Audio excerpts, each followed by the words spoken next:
a sessão do evento Comunicações em História da Educação,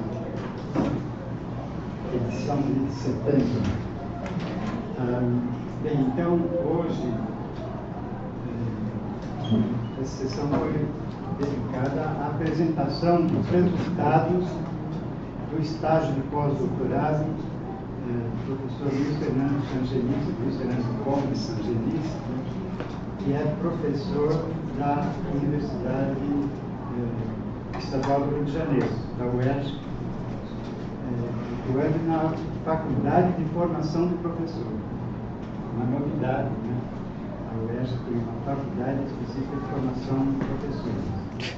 O Luiz Fernando é fluminense, de Niterói, e bacharel em filosofia, tendo completado os seus estudos na antiga Escola Teológica do Mosteiro de São Bento do Rio de Janeiro. Licenciou-se em filosofia pelo UERJ e em pedagogia pela Universidade Federal Fluminense. Mestre e doutor em educação pela Federal Fluminense. Realizou o doutorado de sanduíche com gosto de CNPq na Universidade de Évora, em Portugal. E veio, então, no ano passado, fazer o pós-doutorado aqui, tendo iniciado em março, né? Concluído em fevereiro, março deste ano. É professora adjunta da Faculdade de Formação de Professores da UERJ. Lecionou também durante um bom tempo em educação básica, 12 anos, né? E foi coordenador pedagógico, foi administrador de escolas, então tem uma experiência também no funcionamento das escolas de educação básica. Além das atividades docentes, bom, ele fez concurso na UERJ para Filosofia da Educação. E, além das atividades docentes na graduação e na pós-graduação, lato e senso, faz parte do corpo permanente do Programa de Pós-Graduação em Educação, mestrado, processos formativos e desigualdades sociais, integrando a linha de pesquisa Formação de Professores, História, Memória e Práticas Educativas. É líder do grupo de pesquisa Seráficos e associado ao grupo de pesquisa Vozes da Educação. Coordena 2 projetos de pesquisa, História e Memória do Franciscanismo no Brasil e Estudos Interdisciplinares da Cultura e da Sociedade Brasileira. Coordena também o projeto de extensão 100 anos sem Euclides, Ponto de Cultura, os Serões do Seu Euclides, projeto interinstitucional que reúne o UERJ, Estadual do Rio de Janeiro, a Federal do Rio de Janeiro, o ILTC, que é Instituto de Lógica e Teoria da Ciência. Lógica e Teoria da Ciência. E a SEC-FUNARS, com apoio financeiro do Ministério da Cultura e da Secretaria de Estado de Cultura do Rio de Janeiro. Vai saber se o Ministério da Cultura vai esse já foi, acabou agora a verba, porque já venceram os 3 anos, né? E hoje já não tem verba para nada. Então, vocês veem líder do grupo Seráficos, né? Então, estudioso do franciscanismo.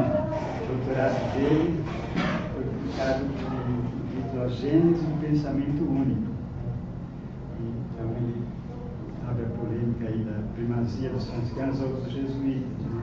Porque o jesuitismo é que prevaleceu. Aqui no pós-doutorado, ele concentrou as suas investigações sobre os franciscanos no século XVIII. Né? Então, o tema geral do projeto é A Cor da Perfeição, Educação Popular e Novos Sentidos da Devoção Franciscana no Brasil Colonial, 1700 a 1759. Então, ontem, ainda à noite, ele mandou um último trabalho, e esse é sobre Santo Antônio, né? Os diferentes sentidos da visão popular do Santo Antônio, das crenças populares.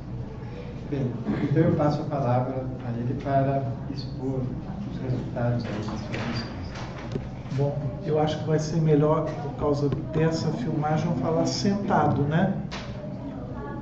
Porque senão, se eu ficar circulando, Eu até trouxe o meu papelzinho, ainda que ele está aqui, porque às vezes falar sentado para mim nem sempre é muito simples, né? Acho que deve ser uma coisa assim, meio italiana que eu devo ter, né?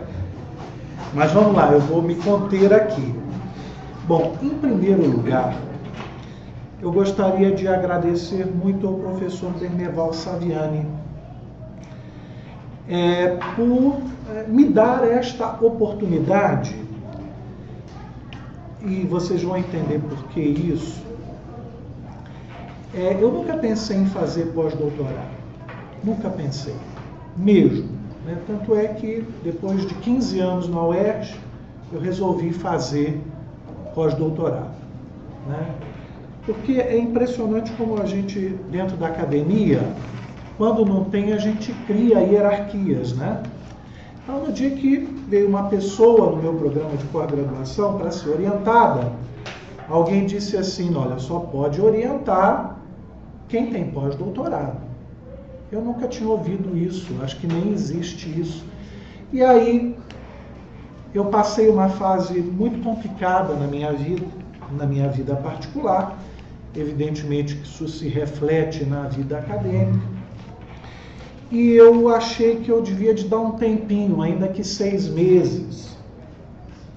E olha, foi a melhor coisa que eu fiz. Eu tirei uma licença, não é? com a anuência do meu departamento, dos colegiados, e tive esse verdadeiro privilégio, considero um verdadeiro privilégio. Não conhecia o professor Saviani, a não ser pelas suas obras. Quem não conhece o professor Saviani, num curso de pedagogia, né, onde eu sempre atuei, curso de licenciatura, e, no entanto, houve alguma afinidade, ainda que pequena, né? Eu troquei um e-mail com o professor e, enfim, ele prontamente, também não me conhecia pessoalmente, né? E acho que foi assim umas boas energias. Na última vez nós conversamos sem sentir quase 3 horas naquela sala. E vimos assim muitas afinidades, né? Isso não foi banal para mim. Esse pós-doutorado, apesar de 6 meses, ele não foi banal. Ele não foi banal... Fazer uma notificação, eu falei muito, mas no caso dele, especificamente foi de 6 meses apenas. Foram 6 meses. Eu poderia até ficar mais, mas eu achei que 6 meses para mim seria suficiente.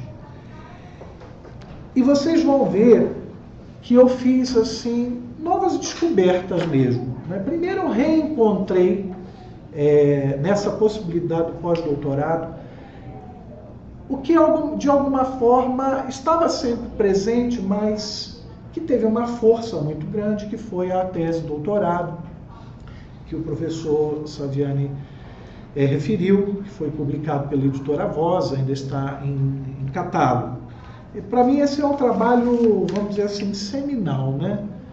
Para mim, para minha trajetória, porque dali sai muita coisa, e há muita coisa interessante mesmo, e é uma temática, infelizmente, muito pouco explorada.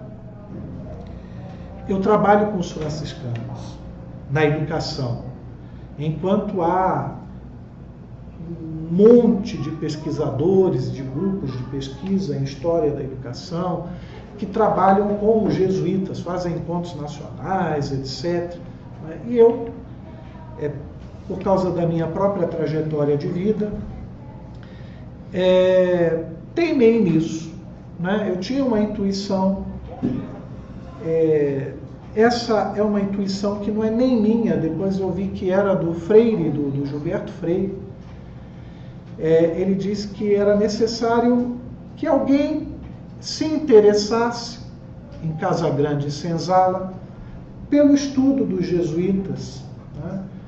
Pela importância que eles tiveram. E ele fala isso até citando um outro autor, bastante antigo, ainda no tempo colonial, dizendo que talvez para os índios os franciscanos teriam sido melhores missionários do que os jesuítas. Por uma coisa muito simples, os jesuítas queriam fazer dos índios pequenos bacharézinhos, né? Enquanto os franciscanos se preocupavam mais pelas coisas muito práticas, e os ofícios e coisas que talvez fossem mais interessantes para os índios, né? Temos que tomar sempre muito cuidado com essas falas, não é? E, de certa forma, eu quero dizer que eu falo de um lugar, né? Eu falo a partir de uma tradição franciscana. Eu queria deixar isso muito claro, né? Então eu vou começar pelo último conceito. Eu anotei aqui, para início da nossa conversa, 4 conceitos que para mim parecem muito importantes. Eu vou começar pelo último, que é, de certa forma, um conceito, mas que também é metodologia, que é a curvatura da vara, que foi fruto da nossa última conversa, já incorporada no projeto, ou melhor, no relatório final, que o professor, né, desenvolve. Todo mundo conhece essa expressão, a curvatura da vara, que tira da literatura marxista e que está lá em Educação e Democracia, já numa meritória 42ª edição. E isso tem tudo a ver, porque já se falou tanto em jesuíta, né? Todo o período colonial, ele nos livros todos de história, é tido como período jesuítico, né? Então, essa vara está tão retesada para cá que eu acho que não faz mal se eu virar, mas não dá para ficar aqui, né? Senão ela volta para cá, e o professor Saviani sabe disso, tem que virar aqui para ela tentar chegar no ponto. Então, eu não tenho prurido algum de ser apaixonado naquilo que eu escrevo. Não acho demérito. É melhor que eu diga isso, não é? Acho que hoje nós estamos em tempos que a ciência, a pesquisa ou o pesquisador pode dizer isso muito bem, sem ser tendencioso, ou o que ele faz ser considerado menos ciência. Então, isso é uma premissa inicial. Segundo, o que eu entendo como franciscano. Franciscano não é um homem ou uma mulher que resolveu seguir a vida religiosa e botou lá um hábito marrom. Não é isso que eu considero franciscano. E aí eu trabalho com o que seria aproximado a um tipo ideal weberiano. E aí, se me permitam, eu vou ler. Isso vale tanto para o franciscano quanto para o jesuíta. Veja, não é um homem nem uma mulher concretos que existem na realidade. Quanto ao franciscano e ao jesuíta, o que podemos dizer sobre sua compreensão? São tipos ideais próximos ao que entendeu Weber. Há pessoas concretas, com nome e sobrenome, que se tornaram franciscanas ou jesuítas. Por exemplo, quando decidiram ingressar nas ordens religiosas fundadas por São Francisco de Assis ou Santo Inácio de Loyola. O primeiro jesuíta papa está lá no Vaticano, né? Mas não é esse cara que eu estou falando. Existencialmente, pessoa alguma é supósito do franciscano ou do jesuíta, se esses nomes são a definição de uma essência pura, já que indivíduo algum pode ser idêntico ao que nomeamos de franciscano e de jesuíta, assim como também não dizemos que este ser humano é a humanidade. Porque o que estamos tipificando de franciscano e jesuíta, ontologicamente, não existem em estado puro na realidade, a não ser nas nossas formas ideais. Só o pensamento humano abriga essas formas em grau superlativo. Todavia, um indivíduo concreto pode vir a assumir características franciscanas e jesuíticas em medidas variadas de prevalência. Assim, poderíamos dizer que Anchieta, entre os jesuítas, é o santo mais franciscano da companhia. Franciscano e jesuíta também podem ser entendidos ao modo de duas metáforas, capazes de nos levar a intuir o que as palavras teóricas das definições não nos explicam com tanta eficácia. São polaridades, dualidades opostas, mas não antagônicas, ou que se excluam mutuamente, correspondente ao yin e ao yang oriental. Significa dizer que as polaridades franciscana e jesuíta se configuram e se combinam de muitas maneiras, pois não há fronteiras nítidas entre as duas. Há algo de heraclítico, uma guerra de contrários, uma dialética refinada, capaz de integrar e desintegrar, fazendo o ser avançar e superar-se. Poderíamos ainda compará-lo ao apolíneo e ao dionisíaco dos Órficos, assim como foi tematizado por Nietzsche em Origem da Tragédia.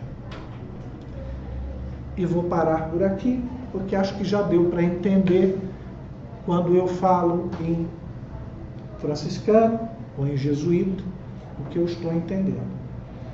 É quem conhece um pouco de filosofia, nós temos de um lado Platão, nós temos de outro lado Aristóteles, eles de alguma forma conversam, mas também se afastam. Nós, na área da teologia, nós temos uma escola franciscana e temos uma escola tomista. Uma segue o agostinismo, a outra um aristotelismo de São Tomás de Aquino, né? Retomado por São Tomás de Aquino, e que são verdadeiros eixos que vão ao longo de toda a história da filosofia. Né? Isso tem diversas implicações, que eu não vou poder aprofundar muito por causa da exiguidade do tempo, e nem isso é o mais importante. Mas são coisas que precisamos definir antes de qualquer coisa. A segunda ideia é o que eu entendo por educação, especialmente no período colonial. Nós falamos tanto dos jesuítas, e quando falamos em período jesuíta, falamos porque eles foram não apenas hegemônicos, mas praticamente tiveram veio a palavra e ela fugiu. Um monopólio da educação média e superior, vamos botar entre aspas, aqui no Brasil. Né? A Universidade de Coimbra foi dada para eles, de Évora eles criaram, e aqui no Brasil eles foram não só hegemônicos, mas praticamente tiveram uma espécie de monopólio, se considerarmos a educação formal. E eu pergunto, nos tempos áureos dos jesuítas, quantos alunos os propalados colégios dos jesuítas tinham? Quantos alunos? Talvez nem 700. No período áureo deles, hein? Nem 700. O que significa que os processos de educação, eles não passavam pela escola. Nós podemos pegar vários viajantes, eu cito um aí no relatório, eu não sei, porque já fiquei meio preocupado, parece que não recebem os e-mails e eu mandei o relatório, talvez não tenham lido, quem sabe uma outra hora. Eu acho uma miopia nós pensarmos em educação num Brasil colonial focando no ensino formal. Porque, como eu disse, isso representa muito o público. E aí eu escrevi um dos textos que chamei Aula Magistral. Aula magistral. Eu acho que essa palavra aula, ela guarda um significado muito importante. O que é aula? Aula, nós estamos falando de um lugar arquitetônico, onde você reunia as pessoas e ali talvez conversasse ou falasse ou fizesse o que nós estamos fazendo aqui. Mas nós estamos nos referindo a um espaço arquitetônico, palaciano, pode ser, quem sabe lembrando lá do Alcuino, né? O monge de Carlos Magno, que fez uma revolução na educação, sei lá, né? Os livros às vezes de história falam um pouco isso, a gente questiona, mas enfim, a escola palatina, né? Aula, lembra um lugar talvez até um pouco suntuoso, mas depois existe uma figura de linguagem, não é? Que faz com que Gillette, que é o nome, passe a caracterizar a lâmina de barbear que a gente, né, vai fazer aí a barba. E assim a aula passa para aquilo que a gente faz naquele espaço, a lição. Aliás, o título do livro do Marx é Lição, ou aqui traduzido por aula, né? Ora, aula é, por exemplo, a nave de uma igreja. Não sei se a gente já entrou numa igreja barroca, mas ali, ó, aqui e aqui tem o púlpito e a nave, a aula. Né? Aqui a gente não tem Voltaire, né? Não tem um Rousseau, não tem um Montesquieu, não temos esses aqui, não é? Essas coisas chegam muito tarde para pouquinhos, não é? Mas lá na igreja é a aula do povão. Então, eu penso que a igreja, de certa maneira, é a escola que o povão não tem. Porque precisamos olhar métodos e práticas não formais. E elas passam pelas construções simbólicas das sociedades que é que compuseram a nacionalidade. Da mitologia, tanto católica quanto indígena, Nagoi-Urubá, se quiserem, estética, a oralidade, a experiência, o rito. Daí a arte barroca, que os ibéricos exageravam e não à toa. Por que essas igrejas são um verdadeiro primor?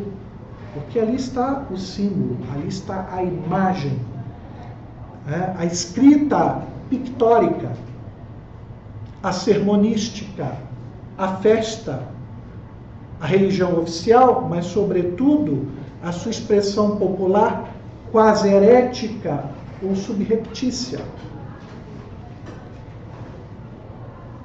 Então eu penso que isso é pouquíssimo explorado na história da educação. E eu vou falar. A educação popular passa por aí. Aqui não há imprensa no período colonial. Não há livros. As pessoas praticamente são analfabetas. E os viajantes dizem, nem é necessário. Porque aqui tudo se faz sem precisar das letras. Acontece que aqui a gente não quis se integrar à modernidade alguma, nem integrar índios ou negros à modernidade alguma. Nós quisemos colocá-los todos na mó de amassar gente, conforme fala o Darcy Ribeiro. É carvão para ser queimado na indústria colonial. A escravidão, ela é a incapacidade de qualquer tipo de integração à modernidade, seja qual for. Tentamos aqui imitar um pouquinho a Europa, mas isso era impossível num sistema tão violento e opressivo.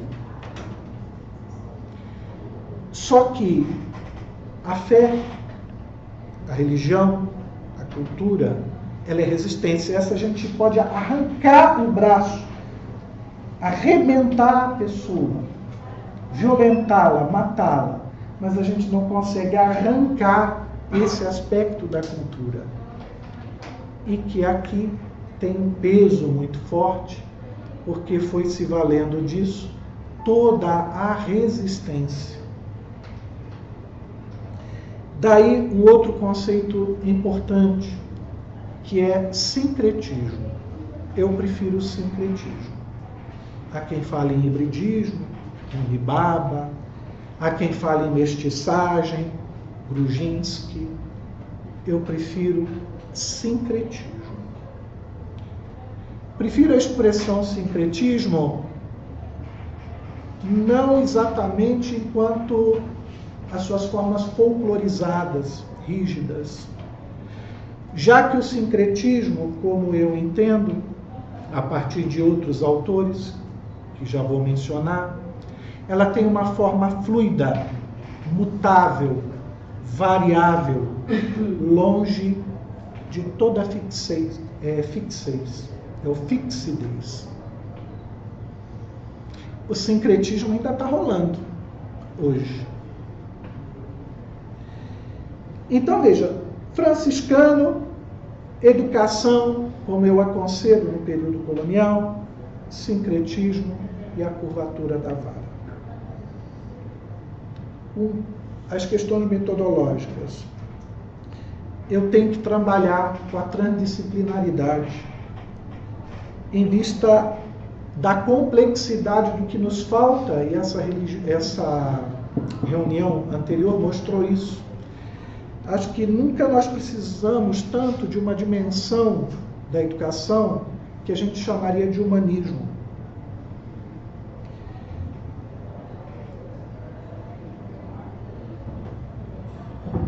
Que não compartimenta o humano, a cultura, o conhecimento.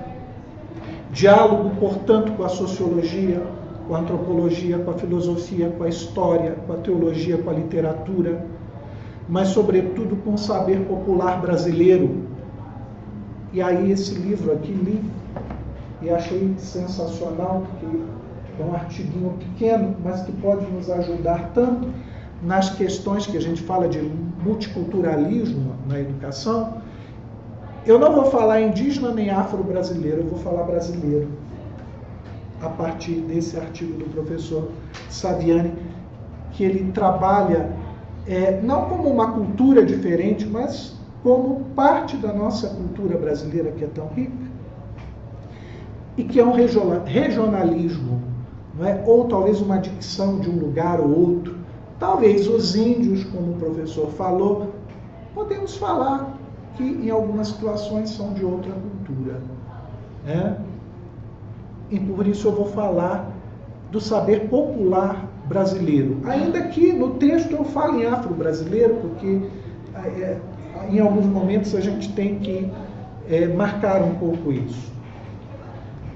Como diz o Freire,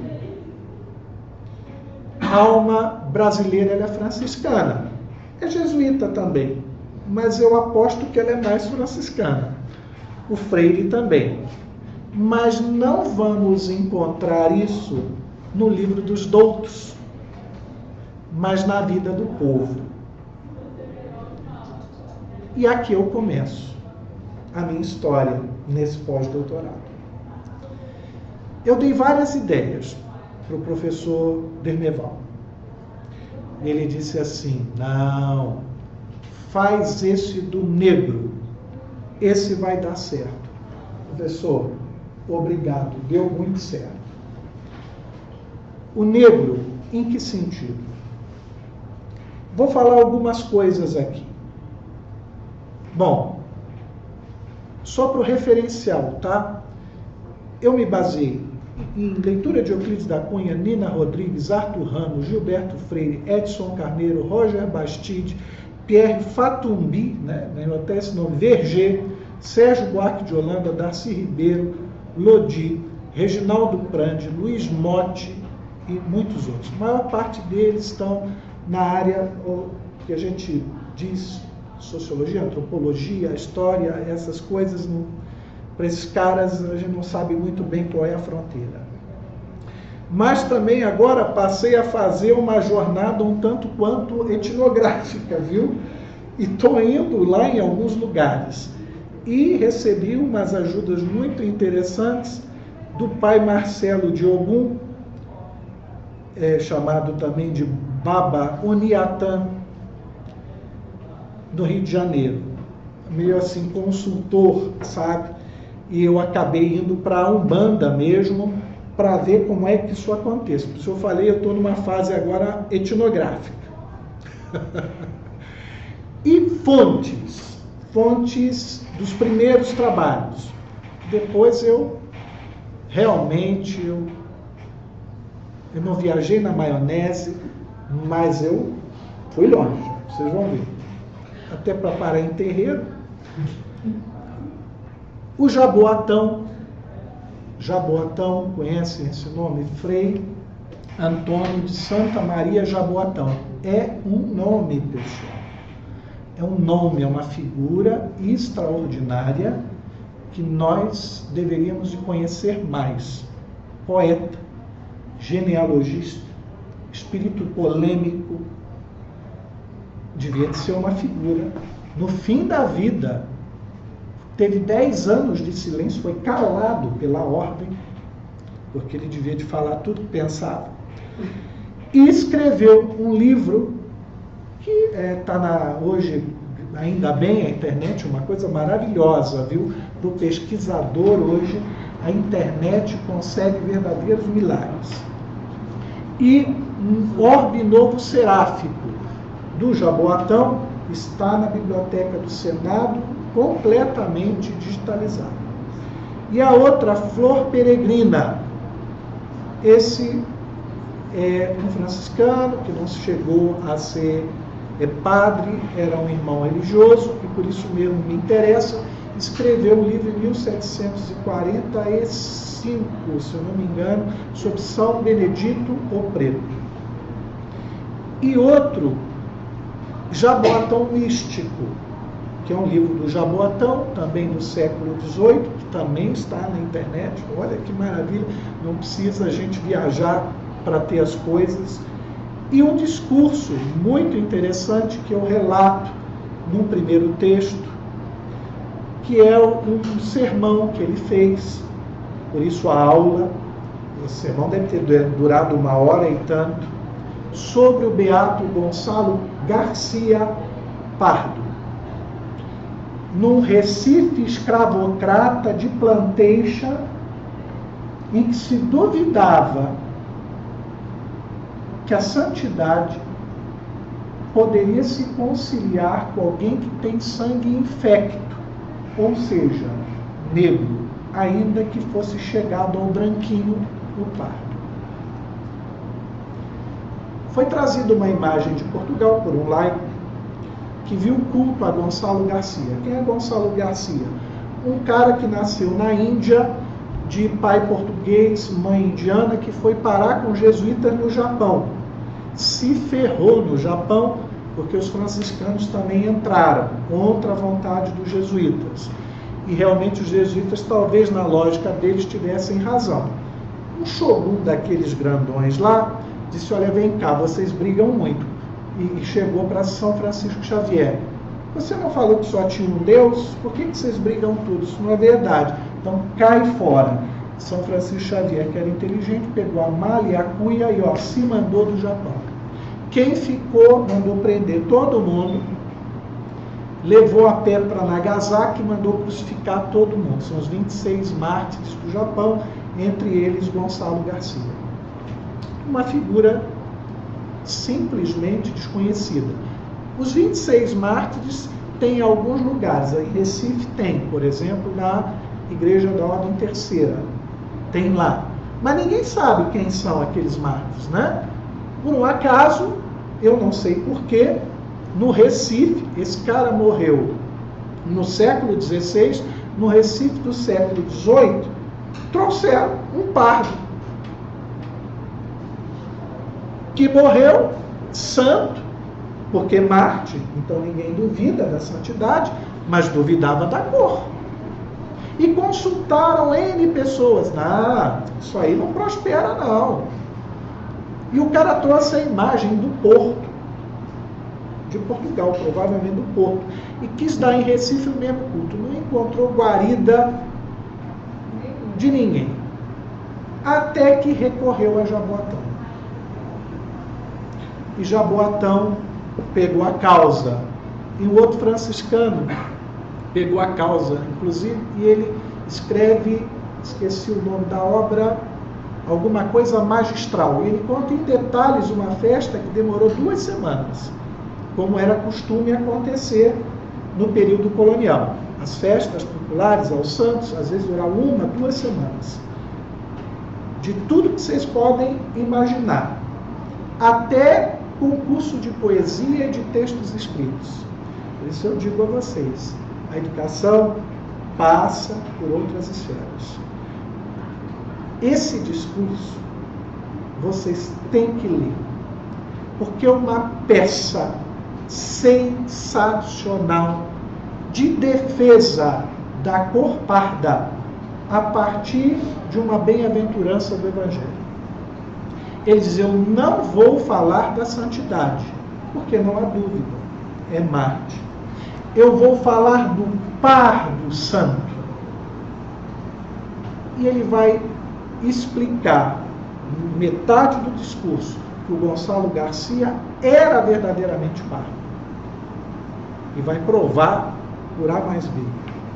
E a segunda metade, exaltando a cor parda, dizendo que a cor parda é mais perfeita do que a branca e do que a negra. Incrivelmente, porque no século XIX nós vamos ver que o mestiço é um degenerado, à la Gobineau, e há outros que marcaram até época para a sociedade brasileira desaparecer, porque era uma sociedade de negros e de mestiços.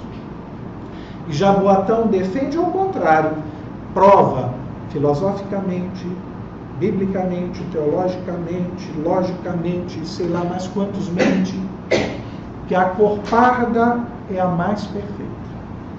Porque ela pega as qualidades da negra e as qualidades da branca e reúne na parda. E chega a dizer que a cor de Adão era parda, porque ele foi feito do barro. E o verdadeiro barro não é aquele vermelhão, mas é o baço, o pardo. Então, a cor parda reúne toda a perfeição. Logo, a santidade de Gonçalo é patente e muito necessária. Evidente que esse discurso, ele tem uma dicção toda própria, que a gente poderia interpretar da dominação. Há um contingente pardo enorme em Pernambuco. O que se levou de negro para a plantation em Pernambuco é uma coisa de cair o queixo. E essa gente transou uma com as outras, se mestiçou, não é? E as culturas se mestiçaram também, não só os corpos. E era necessário que os pardos se espelhassem. Eu fui na igreja lá em Recife, que era dos negros. Está lá a imagem de Gonçalo Garcia, linda a imagem. Hoje a confraria está sobre intervenção eclesiástica, porque se roubou tanto, infelizmente, não que era tão interessante naquela época, né? Hoje é escândalo, menor do que o Mensalão, o Petrolão, do que o Serra, do que o Alckmin, etc. Né? Muito menos, mas tudo bem, está sob intervenção. Veja, mas aqui uma coisa muito importante. Ninguém defendeu a mestiçagem. O Jaboatão defende.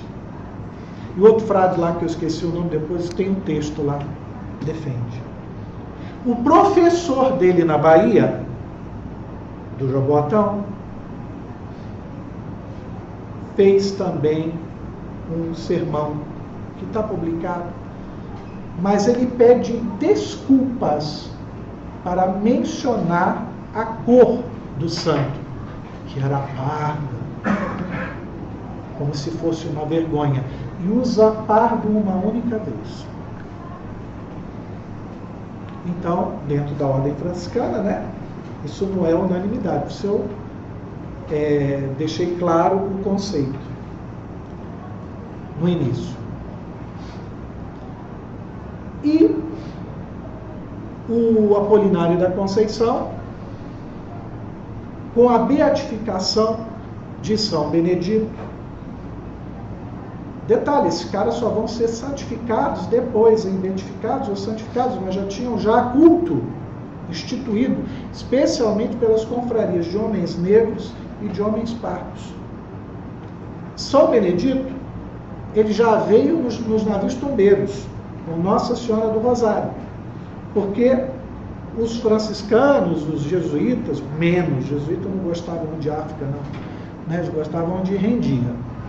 Mas, enfim, os franciscanos estavam já em África, como os dominicanos, o Rosário vem dos dominicanos, né? Isso atravessa para cá. E aqui se sincretiza. Você veja aqui quantas confrarias de homens pretos, ou de Nossa Senhora do Rosário, de São Benedito, dos homens pretos. Está espalhado no Brasil inteiro. Isso, de certa forma, já vem da África para cá. Bem, então essas são duas fontes importantes que eu tentei explorar da melhor forma possível. E eu vou dizer uma outra coisa também. Eu creio que isso tenha motivações nativistas, especialmente pela briga entre brasileiros e portugueses nos claustros dos conventos franciscanos. Eram brigas muito severas, de sair às vias de fato e de criar conflitos que vocês não têm ideia dentro da vida claustral, porque havia uma rivalidade entre nascidos em Portugal e nascidos no Brasil, um nativismo muito estranho, claustral, dentro da ordem. Então eu penso que talvez uma figura como o Jaboatão, ele visione isso. Talvez seja bom mesmo, não é? Nós pensarmos num tipo brasileiro. Assim como Euclides da Cunha, coloquei logo no início de um desses artigos, né, que teoricamente o tipo nacional seria o pardo, diz o Euclides da Cunha. E depois na frase seguinte ele diz o que diz. Mas isso talvez ainda precisa até ser um pouco mais investigado. Mas para mim isso já está muito claro. Há um nativismo que vai olhar com muito bons olhos aquilo que se olhou como muito deletério, que é a mestiçagem. Bem, vamos ao sincretismo. Eu reparei o seguinte, eu tenho que olhar para o povo, não adianta eu olhar para os livros, eu tenho que olhar para a experiência do povo, eu tenho que olhar para aquilo que o povo faz ainda hoje. E eu olhei, percebi o seguinte, das 5 ordens que chegaram ao Brasil no século XVI e se mantiveram aqui até o período imperial, porque praticamente elas se extinguiram, né, e foram refundadas no finalzinho do século XIX. Mas eu reparei o seguinte, as 5 ordens que aqui atuaram, jesuítas, franciscanos, mercedários, beneditinos e carmelitas, com exceção de São Bento. Com exceção de São Bento, que é sincretizado com um orixá, uma divindade, vamos chamar assim, da cultura ancestral africana, salvo São Benedito. Nenhuma outra ordem tem nenhum santo sincretizado, a não ser a ordem franciscana, que tem 5 sincretizados. O próprio São Francisco, Iruko, que é uma árvore frondosíssima. Aqui não temos. No Candomblé, o pessoal traz Iruko e planta. Lá no Afongé, não sei o que, o Baobá, Babá, os nomes esquisitos, né? Eu ainda estou engatinhando nisso, mas fica ali pertinho do aeroporto, em Salvador, ali tem o Iruko. Né? Isso é uma árvore sagrada para a religião ancestral africana, ou de matriz africana, sincretizado com São Francisco. Santo Antônio. Santo Antônio é sincretizado com vários orixás, inquices e voduns. A gente conhece mais os orixás, né? Nagô, Yorubá, de Quito, que se tornou hegemônico, né? Mãe Menininha do Gantuá, né? Mas existem vários candomblés, né? É de influência banta e sudanesa. Os bantos no candomblé quase desaparecem, a não ser na Umbanda. No Rio de Janeiro, São Paulo, Rio Grande do Sul, hoje já mais espalhado, né? E os sudaneses, esses influenciam bastante os candomblés. Então, Santo Antônio, ele é sincretizado, por exemplo, com Ogum, na Bahia, com Xangô, no Recife, ou com Exu, no Rio de Janeiro, no Rio Grande do Sul. E sobre Santo Antônio, tem lá um textinho que está muito bacana. Eu vou fazendo as aproximações entre Santo Antônio, Ogum, Xangô e Exu, né? Que a gente acha que é o diabo, né? É interessantíssimo. A fama de casamenteiro, não é, de Santo Antônio, só aqui entre aspas, não existe. Por exemplo, na primeira vida de Santo Antônio, que é a legenda assídua, isso não consta. Nem consta em outros livros mais antigos. Depois isso aparece. E aqui no Brasil aparece muito, né? Porque antes era São Gonçalo, né? Do Amarante, que era o casamenteiro. Aqui no Brasil, isso de Santo Antônio casamenteiro tem uma força, e aquela historinha de padre não me convence. De bilhetinho, que cai da mão, aquilo é cascata. É porque Exu, como Xangô, como também Ogum, eles têm uma potência sexual muito grande, especialmente Exu, né? O símbolo de Exu é um pênis ereto. Aqui isso não vingou muito, mas na África é extremamente comum e é fácil entender, né? Se a gente pegar na mitologia grega, isso vai aparecer. Na mitologia romana, vamos ter deuses priáticos, né? E Exu é um desses.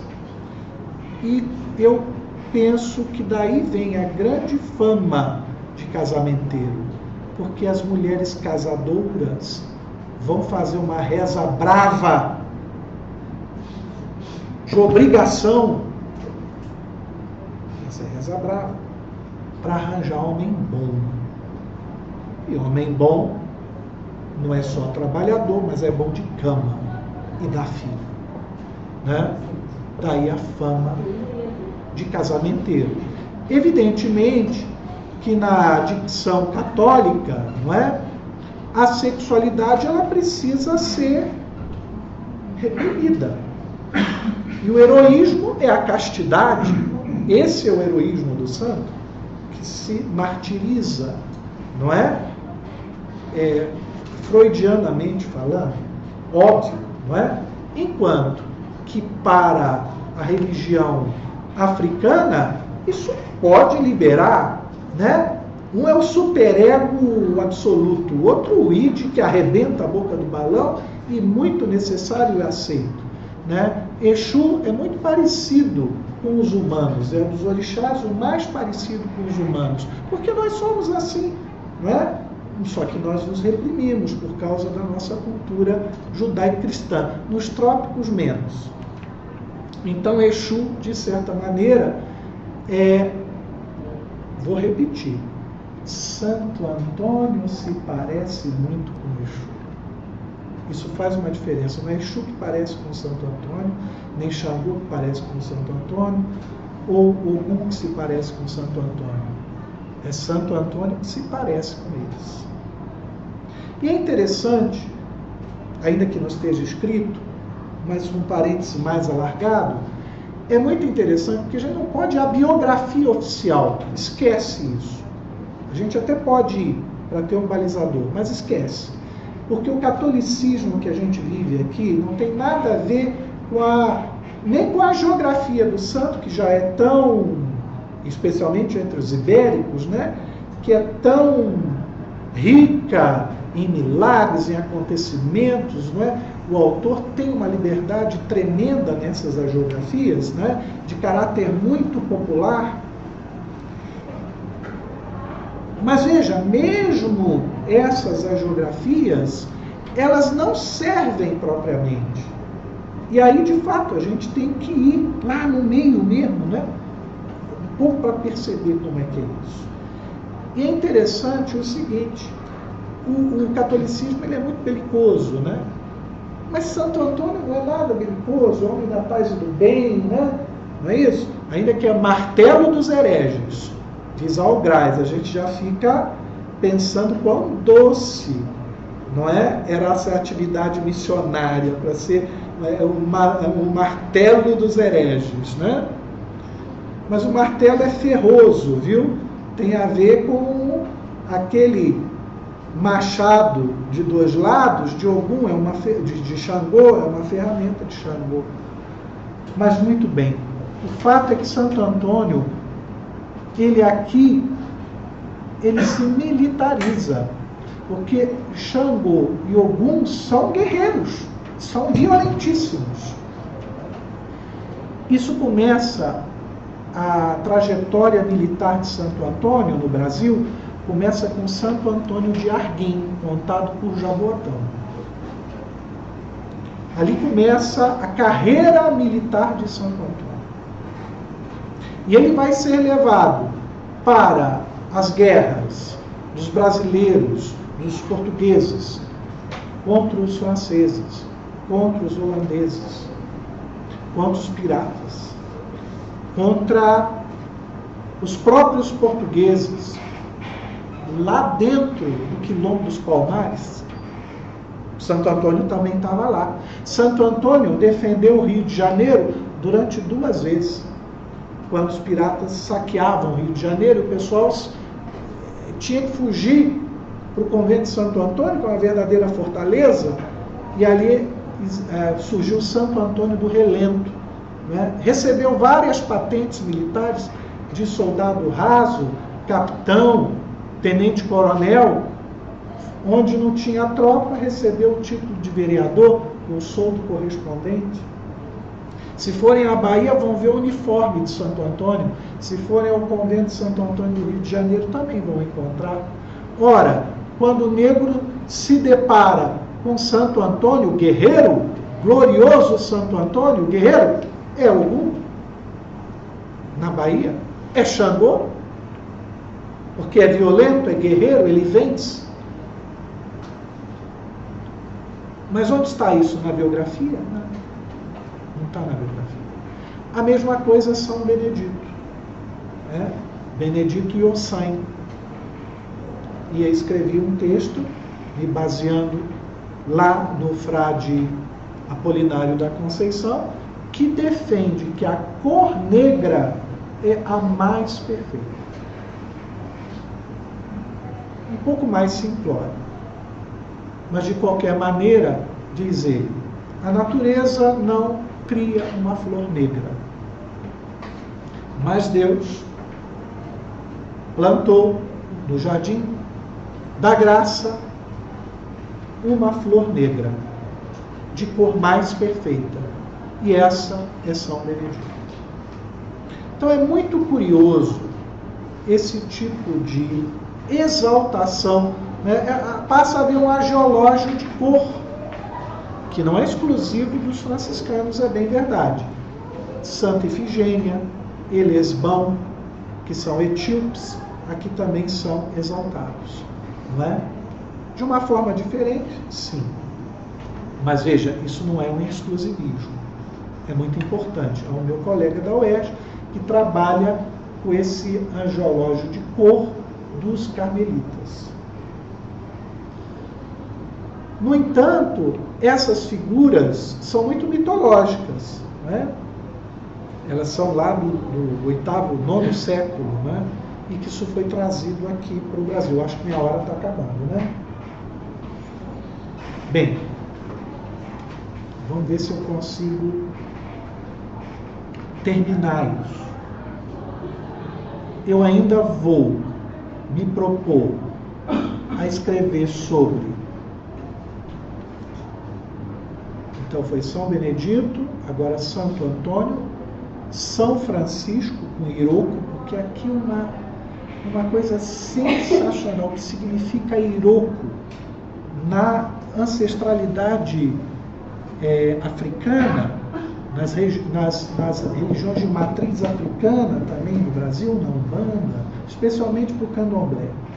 Santa Clara, essa talvez mais atual, e essa vai precisar de um estudo etnográfico, sim, porque isso não está na literatura, é uma coisa mais recente, aquilo que eu disse. O sincretismo, ele não está fixado, porque isso, conforme a literatura, especialmente de Bastide, Roger Bastide, ele percebeu que há vários motivos para isso, não é? Desde regiões, a tradições das nações, como também ao tempo. E isso é uma coisa nova, de certa maneira. Santa Clara, que é sincretizada. E o quinto, a quinta, é a Imaculada Conceição, que é Iemanjá. Pode ser Nossa Senhora dos Navegantes, Nossa Senhora da Boa Viagem, mas também a Imaculada Conceição. A Imaculada Conceição é um título, sobretudo, franciscano de Nossa Senhora, desde a Idade Média.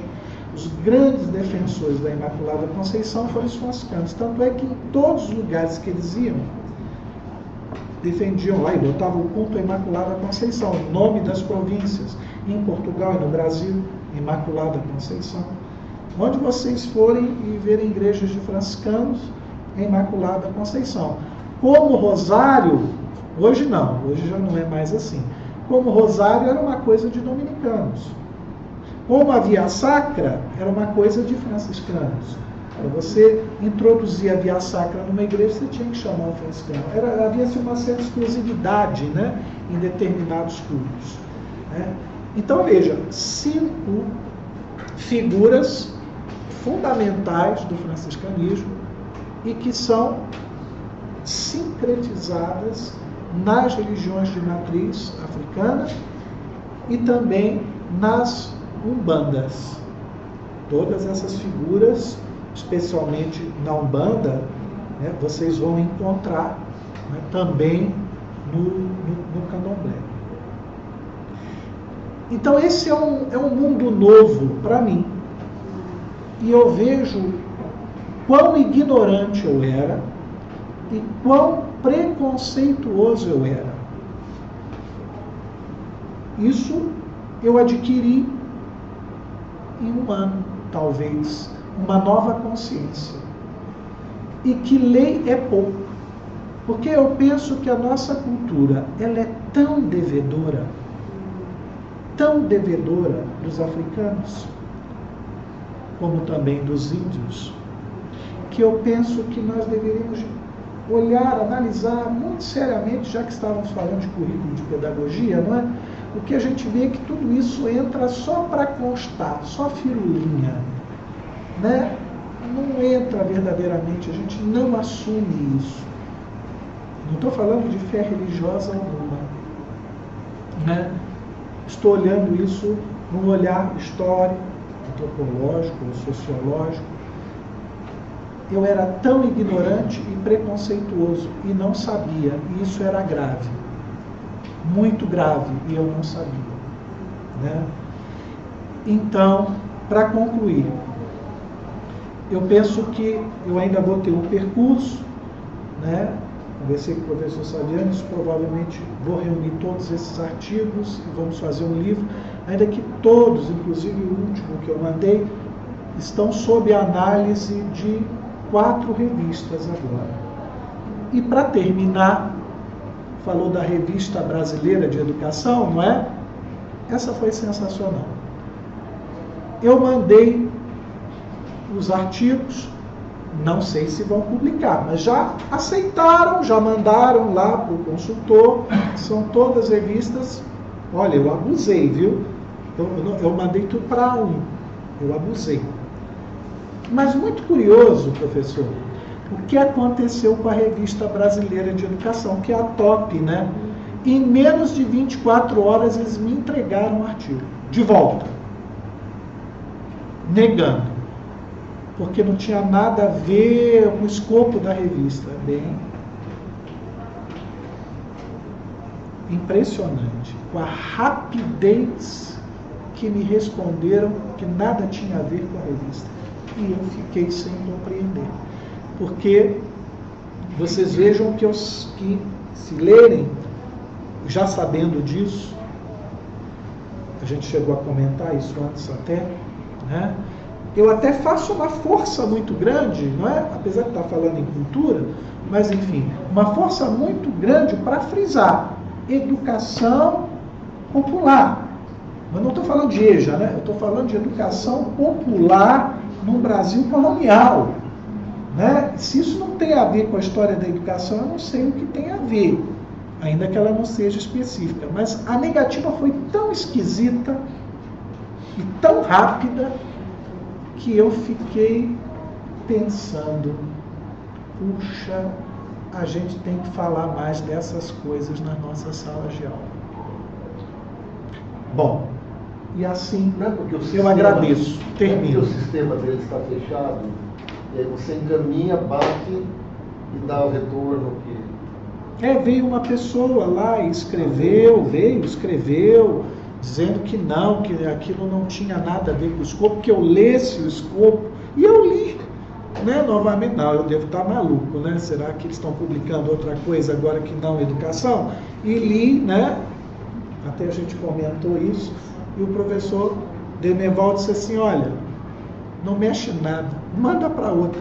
E foi o que eu fiz. Mandei para outra, não mexi em nada, né? E mandei para outra, né? Tá lá.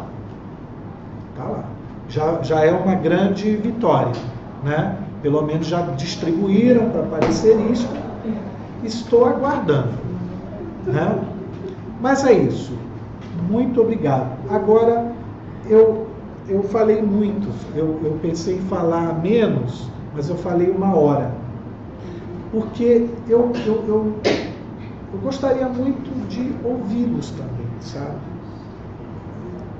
Eu achei tão bacana, na primeira reunião do grupo, eu infelizmente não vim. Não vim primeiro porque parece que entrou em greve, depois eu sou um daqueles que não estava na lista dos e-mails, né? E também vocês sabem a realidade hoje da UERJ, né? Nós estamos recebendo mais ou menos assim, então isso cria muitas restrições para deslocamento, né? Você pega um táxi, 60 pratas da rodoviária aqui, né? Eu vim até de ônibus do aeroporto para minimizar um pouco, agora eu acho que eu vou de Uber, né? Mas enfim, então, eu achei tão legal, foi a doutoranda, ela mal chegou e já levou um monte de bordoada. Eu achei sensacional, maravilhoso. Comentei com o pessoal lá no meu programa. Olha, eles fazem isso na entrada do sujeito. Aliás, foi uma moça, né? Mas foi tão legal, porque o pessoal bateu bonito, né? Mas bateu bem batidinho, né? Porque é isso mesmo, tem que bater. Porque a gente não pode só ficar com essa firula, que bacana, a gente tem um problema, né, de dizer que não concorda, ou talvez, olha, isso não esteja muito bom, né? Essa crítica que vocês fazem, que já na entrada do sujeito, é sensacional, né? E eu fiquei muito desejoso que isso também pudesse acontecer, né? Mas eu não sei a hora que encerra, mas eu já vou calar a boca. Pronto. Então, essa foi mais interação mesmo, uma exposição que é mais ou menos assim, e depois a gente abre para o debate. Saiu primeiro, saiu aqui.